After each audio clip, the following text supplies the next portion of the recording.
The heart of Emor is the Parashat Moadim, where the Torah develops the cycle of chagim in the greatest detail of any place in the Torah. An often overlooked feature is the use of the relatively rare conjunction ach, which introduces the description both of Yom Kippur as well as the primary part of the section that describes the halachos and themes of Sukkot. Now, conjunctions in general are a surprisingly critical part of the interpretation of passages in Tanakh. So, for instance, different Mefarshim will often read a simple vav in the middle of a pasuk as a causative link between two parts of the pasuk. In other words, that A leads into B. Alternatively, another parshan may read the ach as meaning something like however or notwithstanding, and hence see the end of the pasuk as really being redirected from where we would have seen the pasuk going beforehand. And this question of how you read the conjunctions often lies at the heart of different Mefarshim's understanding of different sections. So our question is, what is the significance of the ach that introduces Yom Kippur and Sukkot? So the Ibn Ezra reads the ach as a redirection and theme. In other words, as we go through Tishrei, the mood continues to change. So Rosh Hashanah is a time of Yom Tov, a celebration of the grandeur of divine coronation, as a time of eating and drinking and feasting and rejoicing. However, when we come to Yom Kippur, we find ourselves in a time of fasting, of self-deprival, and similarly, notwithstanding the solemnity and awe of Yom Kippurim, once we come to Sukkot, we flip the switch again. And now the mood is one of joy and thanksgiving. So the Ibn Ezra sees the achs as essentially an act of redirection. Right? Until now we are in Simcha. However, now we're in the fasting and solemnity of Yom Kippur. However, now we're transitioning to the joy of Sukkot.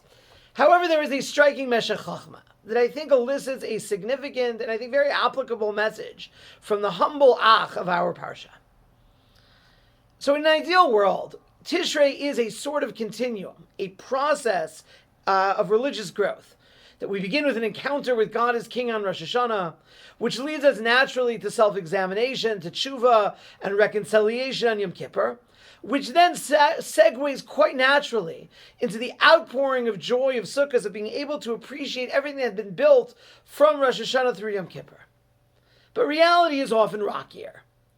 That it's quite possible that someone can exit Rosh Hashanah feeling disconnected, despondent, unmoved by the experience, and beginning to give up hope that the rest of the month is relevant anymore.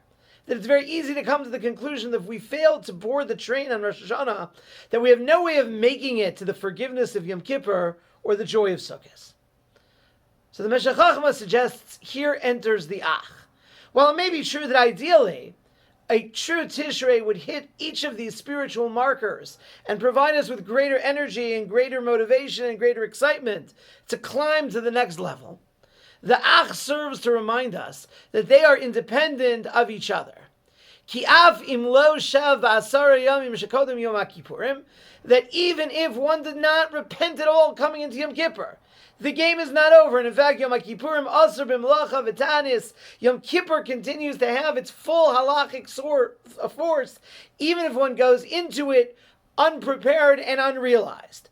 V'chein, Im lo kiper Yom Kippurim v'lo hilbin chud hashaneh, that even if Yom Kippur did not bring about a total change, did not bring atonement, if in the time of the Beis Hamikdash that the scarlet thread never turned white, gam gein chayavin besukos belulavin v'lismoach, that we continue to have an obligation to embrace Sukkot wholeheartedly, even if we have a broken Yom Kippurim behind us.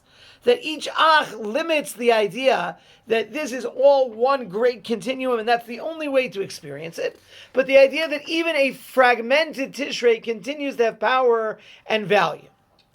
The greatest danger of spiritual failure, which of course is a natural part of life, is when it discourages us from seeing new opportunities. The ach of Tishrei is then a weapon against Yeush, against spiritual despair, and beckons to us that throughout life we need to take hope and to strengthen ourselves, even if we have not necessarily maximized the opportunities of the past, to realize that each new opportunity is preceded with an ach, is separated from what came before, as a new chance to be able to connect HaKadosh Baruch Hu in a deeper and more meaningful and more powerful way.